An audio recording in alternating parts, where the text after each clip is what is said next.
mga gantong ukayan, worth it naman i-check. 40 lang naman. Ito pa, oh, Nike. Ano pa tayo? Baka meron pa. Diba, sabi sa inyo yung mga ganong ukayan, meron at merong items na lalabas dyan eh. So man, dito ako sa may Tungkong Mangga. Check natin sa ukay-ukay dito kung available. Baka may mahanap tayong mabisa eh. Go, check natin. 50% sale sila ngayon. Kaya mga tol, so meron akong 500 pesos dito. Tignan natin kung anong kaya nating bilhin. Let's go. So ito mga tol, 120 each sa t-shirt. Ito lang nakita ko kasi small. Kansas City small, tsaka St. Louis Cardinals. Ano, small lang din eh, may Nike. Ano, small, puro maliliit ngayon. Yan lang, 120 each. Wala masyado mga tol. Eto nakita ko rin, 120 lang din. Ito Adidas na t-shirt mga tol, kaso medyo may issue. Size XL. May mga mancha siya. Pero goods pa sana. Kaso 120 rin kasi. Baka hindi ko na ma-resell to. Ano. Tignan natin mamaya. Tatingin muna ako sa iba. Nakita ko rin to. Team Real 3. Orange na t-shirt. Kaso ano lang siya. Random t-shirt lang. Delta Pro weight to mga tol. Size large siguro to. Ano. Yan lang ang mga nahanap ko dito. Check ko mamaya. Try natin balikan pagka wala tayo nakitang mabisa. Medyo mabigat to. Ito nakita ko mga tol. Nowhere. Ito, finger cross size large mga tol. Good kondi pa. Nowhere. Keep your finger cross. Solid siya mga tol. Parang doble.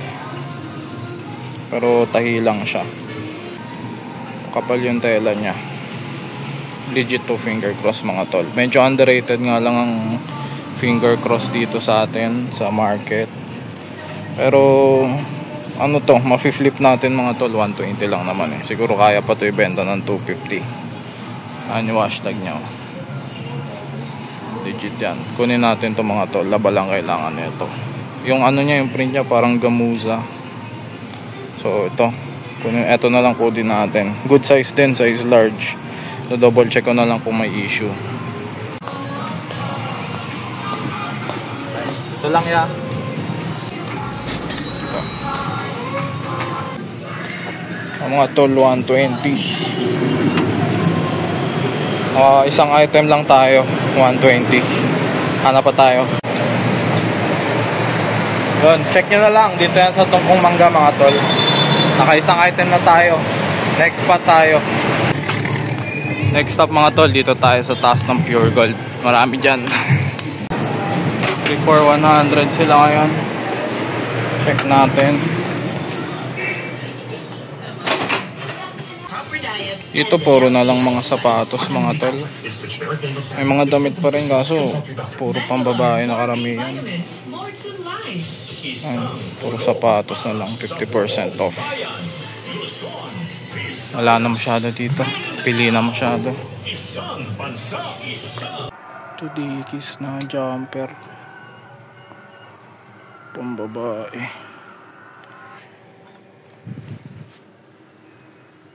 $600.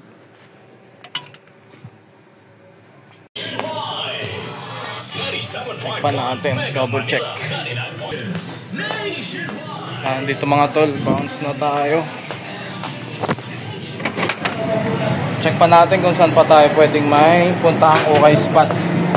Zero na dito, lots. Ito mga tol, 40 isa lang mga t-shirts. Check natin. Ito 25. Andito lang yan, oh, sa Malaria.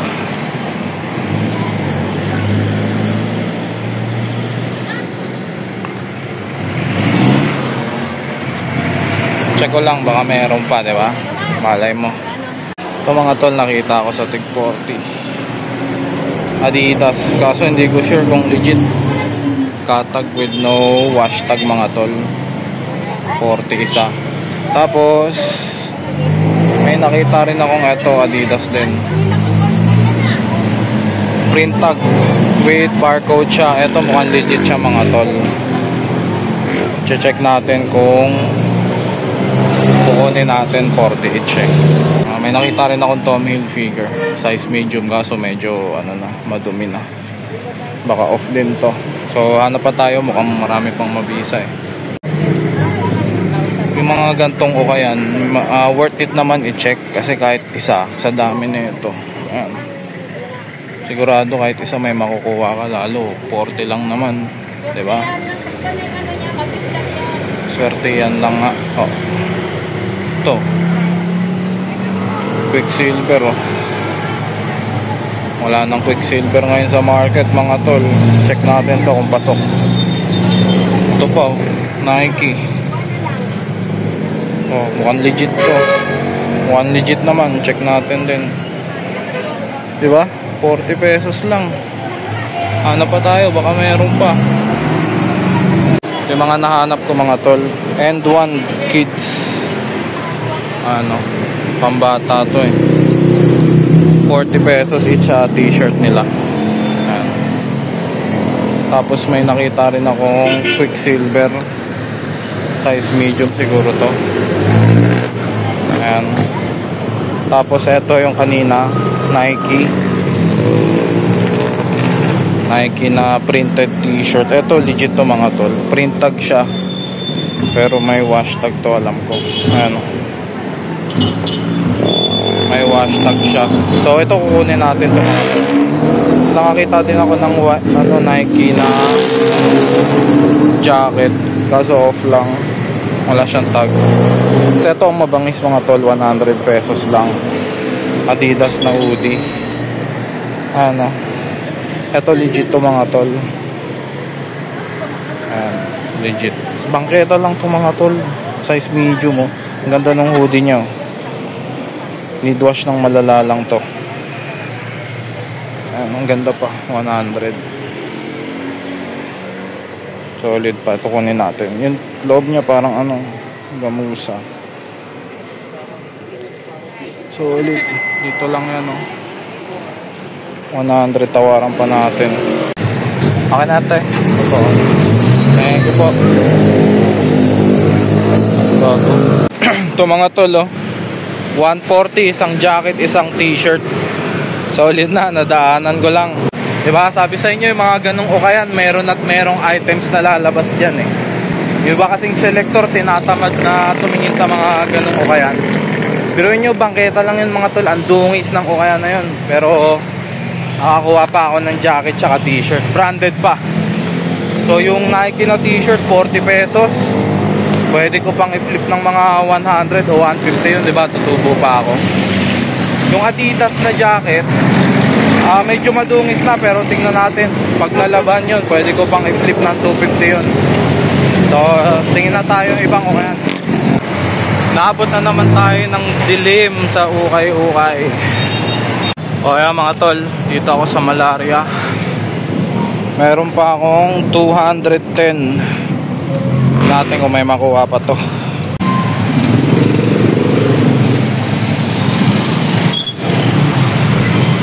So yung kanina ang budget ko 500, 210 pa. So sana may makuha pa tayo. Wala na mga tol, nag-i-impake na sila. Wala na yung source natin. Hanap tayo bang spot? Dito tayo mga tol sa looban. Meron pa tayong matangay dito.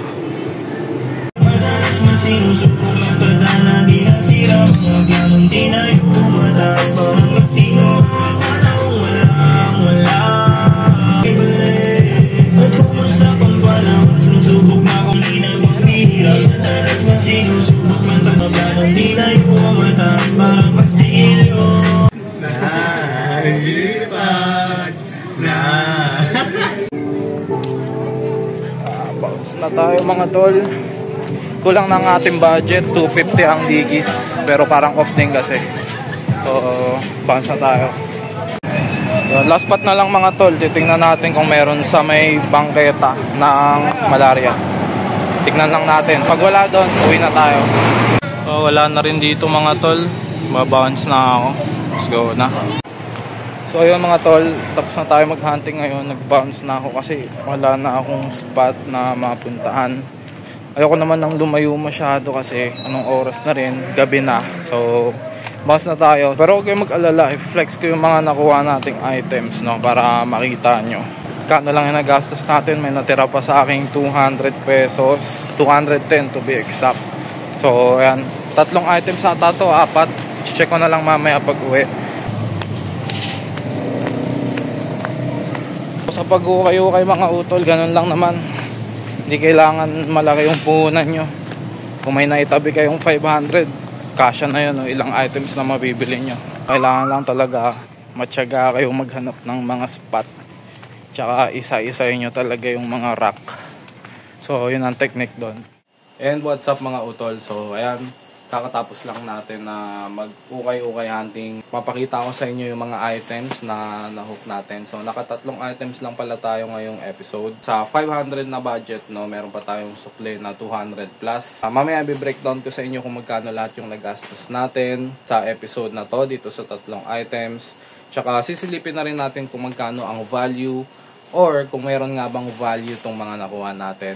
Then siguro ipapakita ko na rin sa inyo kung magkano ko to ibebenta, yung typical na presyo ng bentahan ng mga ganitong items para nang sa ganun makita nyo kung magkano yung pwede nating kitain. So example lang naman mga utol, pwede pa ring mabago, syempre depende sa mga buyer, minsan nagkakatawaran pa ganyan.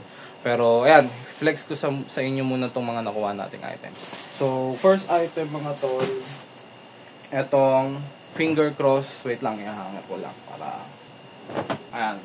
Finger cross na t-shirt mga utol. No war printed. Parang gamuza yung print niya. So, basic t-shirt lang to with print. Tapos meron lang siyang pang doble. Hindi ko alam, nakalimutan ko kung anong tawag dito sa mga ganitong shirt. Size large. Good large to mga tol. Ano to, money dimes yung mga ganito. So, legit siya na finger cross. Kaso lang, medyo underrated talaga ang mga finger cross dito sa atin sa market natin sa Pinas.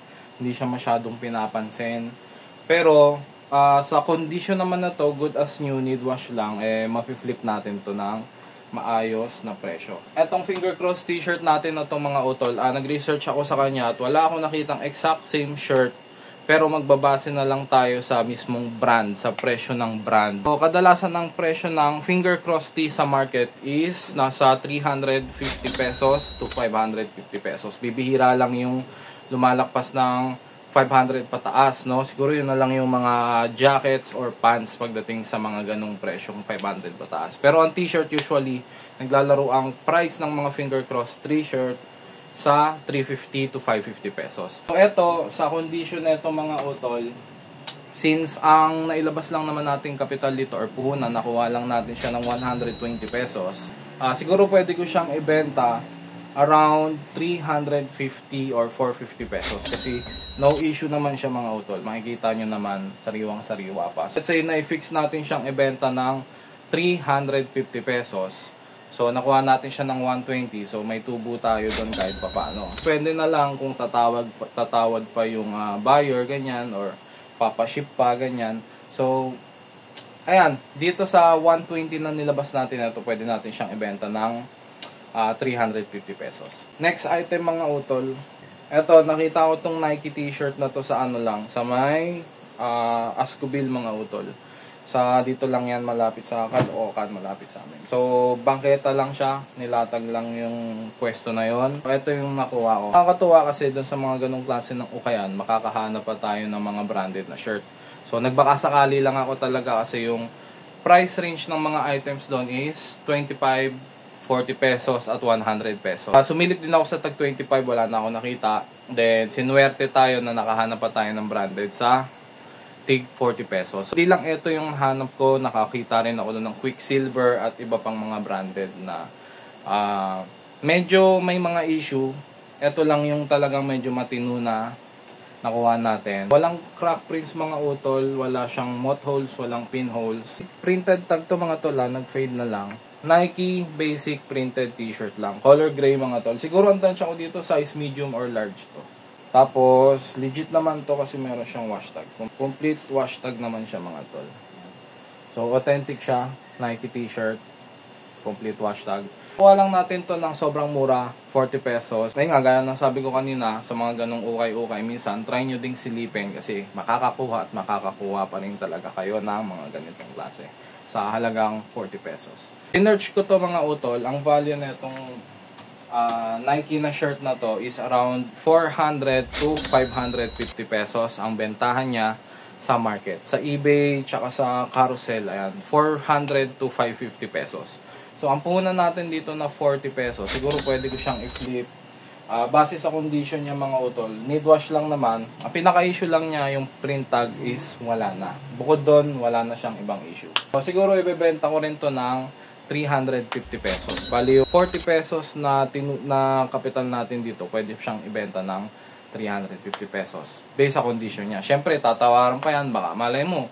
Ma-out lang natin yan, 300, 250, yan, babaratin pa yan. Ayun, yun lang naman yung mga basic na, na pundasyon ng pagpa-price ng t-shirt. So, depende rin syempre sa condition. So, 40 pesos lang natin nakuha, tatry natin i-flip ng 350 pesos. So, sana tumubo tayo ng malaki-laki dito. Yan. Next item mga utol, eto, pinaka-paborito kong na hook ngayong episode, etong Adidas natin na hoodie.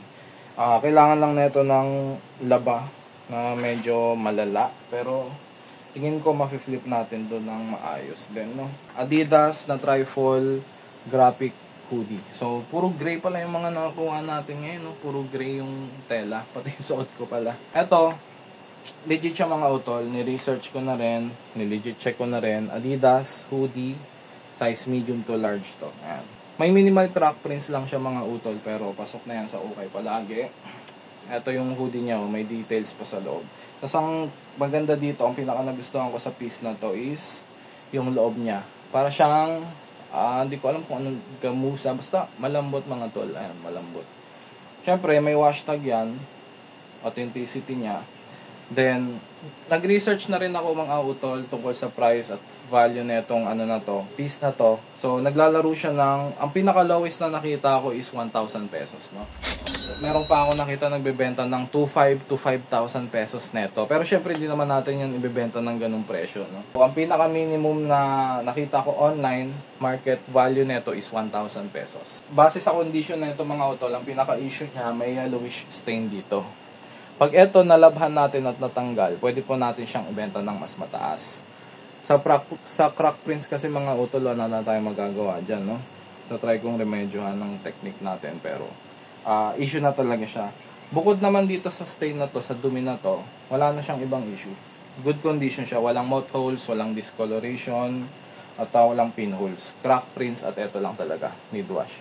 So, base dun sa condition na to mga tol, siguro, so since nakuha lang natin to ng 100 pesos, pwede ko siyang ibenta ng 550 pesos to 750 pesos kapag natanggal natin yung mga dumi niya. Kasi fix natin siya, try ko i-flip ng 750 pesos for this piece kasi ang minimum na nakita kong benta niya online is 1K nga pataas.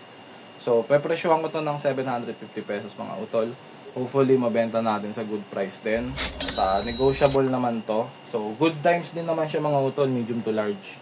Ayan lang yung mga items na nakuha natin. So, ito na. So, nakatatlong items tayo. So, ang total na gastos natin sa episode na to. So, yung finger cross na t-shirt is 120 pesos. Yung Nike tee is 40 pesos. Then, yung Adidas na hoodie is 100 pesos. So, ang total nun is 260 pesos mga utol para sa tatlong items. I-flip natin siya ng sa t-shirt 350 each, tapos dun sa hoodie na jacket is 750 each. So, yung 260 pesos natin, posible na tumubo hanggang sa 1,450 pesos. Di pa yun fix mga tol, pwedeng bumaba dahil sa mga discount na ibibigay natin. Pero, posible na yung 260 pesos mga utol, pwedeng kumita, pwede siya maging 1,450 pesos. Biruin yung mga tol, yung ganong kaliit na pera, 500 lang yung budget natin sa episode na to, so may sukli pa, naka 260 lang tayo, then pwede siyang maging 1,450 pesos. So, possible yun mga tol, basta makahanap lang tayo ng tamang buyer na medyo galante. Sipagan lang natin mag-post and then mag-alok, mag-offer sa mga kakilala at sa mga possible buyer. Try nyo mga utol, pag may mga naitabi kayo dyan na sa budget nyo 500, sa baon or sa sahod nyo 500 pesos. Try nyo pumunta sa mga ukay-ukay or maghanap ng mga ukay spot. Then, maghanap lang kayo doon ng mga matipuhan yung damit na mga branded. Then, try nyo i-flip din, post nyo online or mag-start kayo ng ukay-ukay buy and sell business. Sobrang dali lang, basta masipag ka tsaka matyaga ka maghanap. Pwede ka nang kumita ng extra mga utol. So, yun lang para sa episode na to. Update ko kayo sa mga susunod na episode kapag may nabenta dito sa mga shirts natin na to. Then, huwag nyo kalimutan syempre mag-like, mag-share at mag-subscribe. Para tuloy-tuloy syempre ang paggawa ko ng mga ganitong videos. So, malaking tulong na ang subscribe sa akin mga utol. So, click nyo na yung subscribe button at updated kayo sa mga next na ganitong video na i-upload ko. Yun lang, maraming salamat sa panonood mga utol. Kung interesado kayo sa mga shirts na to, available yan sa Facebook page ko, The Side Hustle Thrift Shop din. Siyempre, i-follow nyo din ako sa TikTok, The Side Hustle Thrift Shop din. Or Matt Munoz, i-search nyo ayan sa Facebook ko, sa main account Matt Munoz. So yun lang, maraming salamat sa panonood. Kita-kits sa next video natin mga utol. Peace out.